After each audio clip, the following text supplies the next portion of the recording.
वैसे तो सरकार आए दिन जनता की जेब पर डाका डालने का काम कर रही है। अब एक तरीका और आया है, नाम है आईबीसी, पूरा नाम इंसॉल्वेंसी एंड बैंकरप्सी कोड, यानी कि भारतीय दिवाला और शोधन अक्षमता कोड।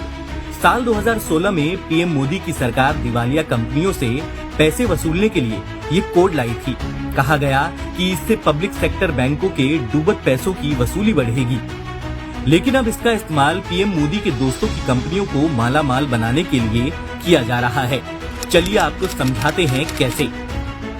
आईबीसी के तहत बना बोर्ड आईबीबीआई दिवालिया हो चुकी कंपनियों से पैसे वसूलने का काम करता है। इसकी एक प्रक्रिया होती है। आज बात प्रक्रिया पर नहीं बल्कि रिजल्ट पर करेंगे। कंपनियां दिवालिया हो जाती हैं तो खुद कंपनी या फिर वे बैंक जिन्होंने कंपनी को उधार दिया था आईबीसी के पास जाते हैं, रिकवरी की मांग करते हैं। बोर्ड प्रक्रिया के तहत कंपनियों की संपत्ति लेता है और फिर बेचकर पैसे वसूलता है। जब लेनदारी संपत्तियों से कहीं ज्यादा होती है तो बोर्ड दिवालिया कंपनी की नीलामी की प्रोसेस शुरू करता है और कोई दूसरी कंपनियों से कौड़ियों के भाव खरीद लेती है। अब जरा 2016 से 2023 तक के आंकड़ों पर गौर करें तो आईबीसी के तहत कुल रिकवरी महज 17.6% रही है।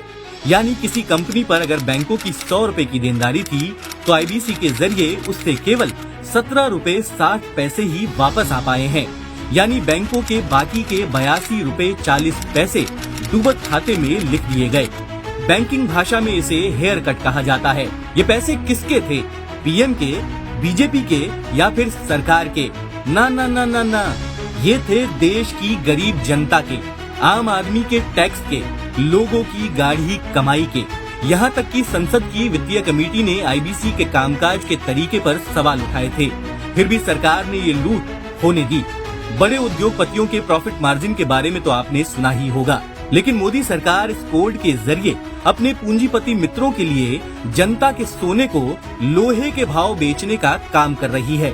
अडानी समूह ने इसी आईबीसी के तहत 5,183 करोड़ रुपए बैंकों को देकर 18,343 करोड़ रुपए की कुल 3 कंपनियां हथिया ली।